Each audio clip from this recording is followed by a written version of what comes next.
Welcome to the NBAV podcast.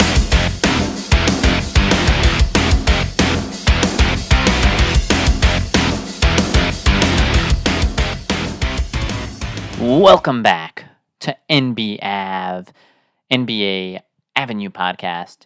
And we are going to continue our NBA Summer League series focusing on the best team in Summer League. If you look at the roster, if you look at the way these players played, it's not surprising that they were the eventual champions. Now, there's a lot to talk about with the Miami Heat, such an incredible organization.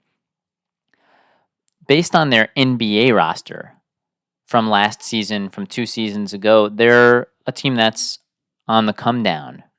They probably should never have made it to an NBA Finals, but they did. Jimmy Butler dragged them there with one of the most incredibly heroic playoff performances I've ever seen from a playoff beginning to end, considering they were a play-in team. They weren't even really in the playoffs. There comes a point in time where they wouldn't have even made the play. I don't remember if they were the 8 seed or I think they were actually 8 seed, so maybe they would have made it without the play-in tournament, without the play-in games. But regardless, they were a team that was barely a playoff team. They somehow got all the way to the finals, and that was unbelievable. But their team has been in regression since then. They haven't been the same. They've been getting a little bit worse each year. Yeah, they have some good pieces, but they also lost some pieces. They lost Caleb Martin with that weird contract thing. I'm sure that if he could go back and fix a couple of decisions, he would still be on the Miami Heat. They lost other players who were part of that team. Now, some of them didn't really hurt them. Losing Gabe Vincent didn't really hurt them at all because he ended up having a horrendous season for the Lakers. He barely played, and when he did, he wasn't impactful. So now you take a look into the future and you say, Miami, how many first-round draft picks did you have? I think they only had one. You didn't come out of the draft thinking, whoa, the Miami Heat had the most incredible draft of all time, but then somehow they end up just, it doesn't really matter, is what I'm trying to say. They ended up with so many great players for Summer League that it doesn't matter where they got them from, because you can get the number 1 overall pick in the draft, right? You can get the bona fide incredible talent, or you could take an undrafted kid who ends up making the same difference, and it doesn't matter where you got the player from. Yes, it's unlikely to get an undrafted player who's better than the first overall pick, but just for argument's sake, my point is that if you get a great player, it doesn't matter where you got him from. It doesn't matter if you got a player who is undrafted. It doesn't matter if you got a player who was a top 5 pick. In the end of the day, all that really matters is, do you have good players on your team? Do you have good talents coming up? And meanwhile, they got Khalil Ware with the 15th overall pick. And he's a hell of a lot better than 15. If they could redraft it, I'm sure he would go in the top 5. That was how good this guy was. And now let's quickly run through all the players. What we're going to do is we're going to at least say each player's name. We'll say a little bit about them. Players who didn't really play won't get very much. Players who aren't going to make it in the league won't get very much said about them. But we'll do a quick run through, and then we'll talk about their overall position as a team that really needs a new injection of talent. And then we'll say which of these players we're going to put into our overall top rankings, which, as of now, the top players that we've seen, our rankings going through only the Celtics, Knicks, Bucks, Cavs, Magic, Pacers, Sixers, and now we're going to go into the Heat. Through all of those teams, we have Jet Howard, Tristan Da Silva, Tyler Kolek, J.D. Springer, Keita, Johnny Furphy, Jacobitis, Luke Travers, and Jay Huff. Those were our top Summer League players thus far, and now we're going to go, and a lot of those players are going to get knocked off the list because the Miami Heat are going to bring in a lot more talent. So, Miami, they had Gabe Brown. I believe he did play in some of the games, but didn't do anything to show off any talent. He's going to be forgotten about. The same for J.C. Butler. Both of these guys, Brown and Butler, 24-year-old rookies who went undrafted. So, unfortunately for them, there's just not enough shine for everybody, and they're probably not going to make it in the NBA. Then you have a super interesting guy. You have Josh Christopher. He feels like he's been around the NBA circles for years already. He's 6'4", at least going by the information that I can see online. He's only 22. He's been around in the pros for 3 years. But this is a guy who should make it onto an NBA roster at some point. He is a player who reminds me a lot of Kentavious Caldwell-Pope. He's a guy who can run, get out in transition, and also can be very, very reliable from three. And I think this guy really blew a lot of people away in Summer League because he's been bouncing around from team to team. He was on the Rockets last year. He was on other teams before then. And when a guy bounces around from team to team, you start to lose a little bit of faith that he's ever going to find a home. But this guy should find a home because if you can have him on your team as a budget version of what a KCP does, and that's the role that he plays, he can be very successful in this league. I really think there's a distinct lane for a Josh Christopher. Then you have Jaime Jaquez, who we're not going to consider for our top list here because I know that there are a lot of players who have NBA experience. Josh Christopher, like we just mentioned, who got to play in Summer League. But where we're really going to draw the line is Jaime Jaquez was a legitimate player who played playoff games. So I'm not going to consider him. None of these other guys on the list, right? We don't have, Jet Howard and Tristan Da Silva didn't get to play in playoff games. Tyler Kolek and JD Springer, none of them got any real experience. Jay Huff has some experience over there playing, in the G League and all that. But Jaime Jaquez was playing in the playoffs. So what was interesting about Miami is that they played their first Summer League game and they got absolutely killed by Golden State. But then they brought Jaime Jaquez in when they got started with real competition, and they became a force. But then what was interesting is they didn't continue to have Jaime Jaquez play in all the games. We know that they eventually won the Summer League, but the team never slowed down, even without Jaquez. And then they got the revenge eventually on Golden State, who had Kevin Knox playing for them, and Kevin Knox, a guy who's played in the NBA for many years, dropped over 30 points. He scored a third of the points for Golden State in the semifinal game, and the Heat still managed to defeat Golden State and then went on to beat Memphis and a very impressive young Memphis team in the final game, on the back of Josh Christopher, on the back of some of the other guys. But Jaquez was obviously fantastic, and he's looking unbelievable, but he's not going to be someone we're going to really talk about because he really was a bona fide NBA player and even a guy who played in the playoffs. Then you have Keshad Johnson. I really like Keshad Johnson. He's 23, but this is a guy who's a performer. He's a showman. He plays with his heart on his sleeve. Sort of reminds me a lot of a Lance Stevenson. Not exactly the same type of player, but the way that he plays and he can fire you up with one or two plays like he did on occasion in Summer League. He stopped playing as much. I wonder if there was some sort of injury. That's what I assume happened. He was playing a lot more in the first few games and then stopped. Then you have Pelle Larsson, 23-year-old rookie. This guy can score the basketball, but he's an intelligent basketball player. He had a lot working with Khalil Ware. He can hit the three. He's a talented player offensively, and he's an intelligent player. And I'm very intrigued to see if this guy is going to carve out a role for himself in the NBA. Then you had Zion Pullen, who was playing a lot early on, and then it went down and down and down and down, and ultimately he wasn't able to differentiate himself from the pack. Neil Seiko, don't remember him getting any playing time, a French guy. Then you have Isaiah Stevens, who can ball a little bit. He's a real short guy. He's only 6 feet tall, obviously very tiny for the NBA. And he can play. He can play. He should be on their G League roster and maybe be their starting point guard.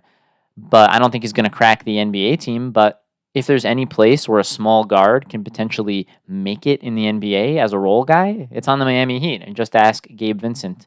Just ask Max Strus. These guys really made it on Miami and then went off to other places. Then you have a guy who's super intriguing, the 25-year-old Cole Swider.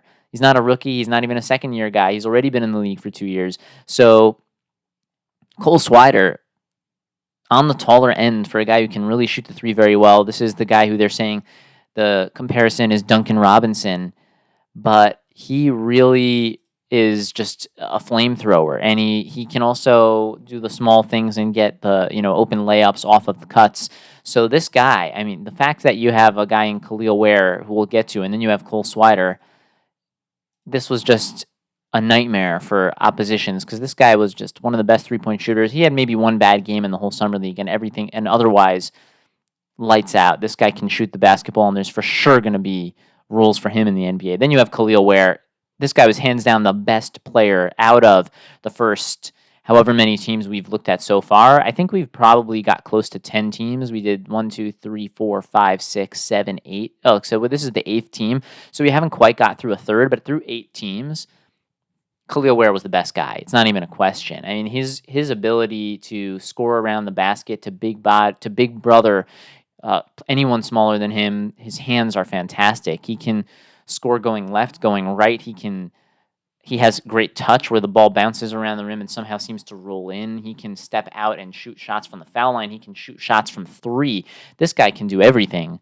Through these 8 teams, there's not even a question. Khalil Ware was the number 1 player in Summer League for me, and it'll be interesting to see if anyone supplants him as we continue to move forward. Then you have Bryson Warren. Don't remember much from him. He's only 19.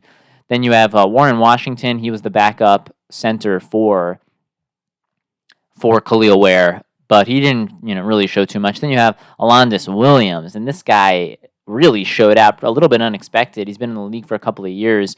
He's 25 years old, but this guy looked big-time Jordan Clarkson vibes. He had all the personality and flair. He was really, really good, and he was a big part of them winning the championship there. So essentially, the main players who we are going to want to be looking at here is going to be Pelle Larsson, Cole Swider, Khalil Ware, Keyshawn Johnson, Alondes Williams, Josh Christopher, and then we can throw Isaiah Stevens in there as sort of the last guy. So how many players is that? We're going to say 7 players. That's a lot. To have 7 guys who you really are happy with after Summer League, that shows you're doing a lot right.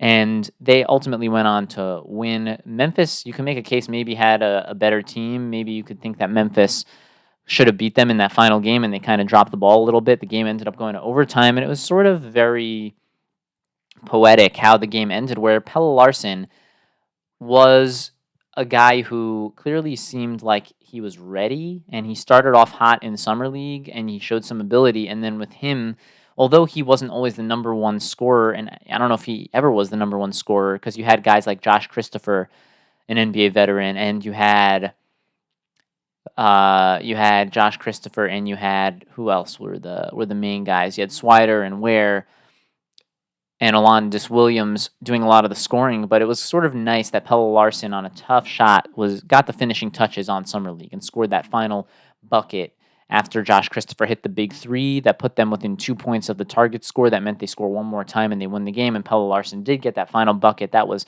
kind of nice. So, yeah, Pelle Larsson, a guy who showed he can score the basketball, but he also showed his intelligence, like we said before.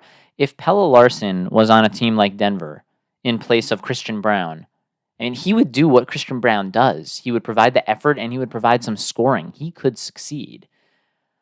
It's just interesting when you can sort of compare guys and you say, well, hey, if this guy was swapped with that guy, would it make a big difference? I actually think Pelle Larsson could really be successful in the NBA, not as a lead scorer, not as a guy who's like one of the best shooting guards in the league, but I think there's a role for Pelle Larsson in this league, and that's why he's on this list here for the Miami Heat. Cole Swider, it's not even a question this guy is going to be in the NBA. Khalil Ware, the best player, there's just nothing he can't do. The best player so far I've seen through our research into Summer League, and to the fact that they got him at 15 is just ridiculous. And what is Miami, doing in the film room where they're noticing things that 14 other teams passed up on this guy? That's just asinine. Keyshawn Johnson has NBA role player vibes. I think he's going to be an NBA player. There's a lot of room to come off the bench and just play as, a 8th, 9th guy for an NBA team. I think that's within his purview. He's got really long arms. He's tall, but his wingspan is great, and he can come off the bench and make 1 or 2 plays and maybe spark your team. Alondes Williams, he's saying, don't count me out. He has that Jordan Clarkson vibe to him, like we said before. And then you have Josh Christopher, who's ready for an NBA role to be a 3-and-D guy. And Isaiah Stevens, he's sort of the odd man out. He's looking in from the outside, and he's going to be in the G League, but that's fine. He's a rookie. He was undrafted. For him, getting real playing time in the G League is going to be a big success, and he'll still have that dream of maybe being an NBA player one day. So, an NBA player not in the G League. So, what do we have here? Obviously, we're going to put Khalil Ware straight to the top of our list. Khalil Ware going as the number 1 player through 8 teams of our Summer League series. Khalil Ware all the way at the top at number 1. Now, who else are we going to put onto this list? Isaiah Stevens, we're going to for sure not make it. We still have Josh Christopher. We have Alondes Williams. Keyshawn Johnson is not going to quite crack it. He looked good, but he's not that good. And then you have Cole Swider and Pelle Larson. This is really tough. Really, really, really tough. Let's just get to it here. We're going to obviously knock Jay Huff off the bottom of that list there. So we've got 9 players right here. Khalil Ware, Jet Howard, Tristan Da Silva, Tyler Kolek. Do we think that Larson, Swider, Alondes Williams, or Josh Christopher's got to make it in there somewhere? I think we're going to put Josh Christopher right ahead of Tyler. We'll put him right ahead of Tyler Kolek.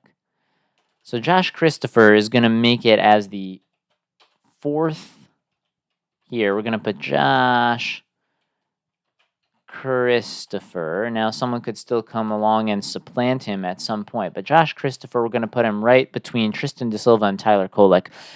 Josh Christopher, I think, is more NBA ready now. Tyler Kolek, I don't think, is really going to get a chance to play too much this upcoming year unless there are injuries to the New York Knicks. So we're going to give Josh Christopher that spot right over him, but I don't think that we can say that Josh Christopher, as a guy who's been in the league for several seasons, can move ahead of Tristan Da Silva, who showed a lot, and he's younger. He's just a rookie. So, that's more impressive, I think, coming from Tristan Da Silva. So then we have players still to address here. We have Alondes Williams, Cole Swider, and Pelle Larson. I think Pelle Larson, this is just real tricky, real tough how to rank guys off of Summer League. Cole Swider certainly has a role in the NBA. It's really not a question. I think we're going to have to put Cole Swider under Tyler Kolek because Cole Swider is not a rookie. So I think what Tyler Kolek did was more impressive. We're going to put Cole Swider right after Tyler Kolek before J.D. Springer, who has a lot of talent, but Cole Swider's potential role in the NBA is going to be a lot clearer because of what he does, the style that he plays. J.D. Springer is a guy who you're going to be looking at. Sorry, Jaden Springer. I keep saying J.D. Jaden Springer is a guy who has a lot of talent, but how does he fit in with a team? And not to mention, he's not going to get any playing time on Boston, whereas Cole Swider is going to get playing time on Miami. He has a role that's so transferable to the NBA, so he's going to get that time. Now, the players we still have left to address are Pelle Larson and Alondes Williams. Pelle Larson and Alondes Williams, it's hard to slot these guys in over the guys that we already have. Pelle Larson and Alondes Williams. I really like Alondes Williams, though. So here's what we're going to do. We're going to put Alondes Williams at the bottom of our list, and Pelle Larson is going to, unfortunately, not make it. So Alondes Williams is going to be right above Luke Travers. We're going to make this a top 10 list for we have 12 players in the list now because we have Khalil Ware, Jet Howard, Tristan Da Silva, Josh Christopher, Tyler Kolek, Cole Swider, Jaden Springer, Nemanja Kita, and that's a really good top 8. I really like that top 8. Then the next 4 guys we have are Johnny Furphy, who I'm sort of questioning right now. And then you have Jacobaitis, Alondes Williams, and Luke Travers. I think we're going to have to move Alondes Williams. I guess we'll just leave Alondes Williams where he is. And Pelle Larson is just going to be on the outside looking in, although I really like him. And we're going to take Luke Travers off the list. We're going to keep this to 11 right now. So we're going to go Khalil Ware, Jet Howard, Tristan Da Silva, Josh Christopher, Tyler Kolek, Cole Swider, Jaden Springer, Kita, Johnny Furphy, Jacobaitis, Alondes Williams. Now, the reason why I'm not too concerned with the bottom of the list is because those guys are going to end up getting knocked out by other players. There's going to be more players, more talent. There's going to be high draft picks who are going to knock some of these guys off. So for the most part, it's the upper part of our list that really matters. It's Khalil Ware, Jet Howard, Tristan Da Silva, Josh Christopher, Tyler Kolek, Cole Swider there at the top. Those are the guys who are probably going to be sticking around for some time as we continue to move forward. Ultimately, what do I say about the Miami Heat? I think you have to consider them to be the best out of all the teams I've gone through so far. compared to the Celtics, Knicks, Bucks, Cavs, Magic, Pacers, and Sixers. And we'll see if they are still the number one team in terms of prospects when this is all said and done. But that's all we have for now. Like always, we're your source for a great time every time. And until next time, we are out.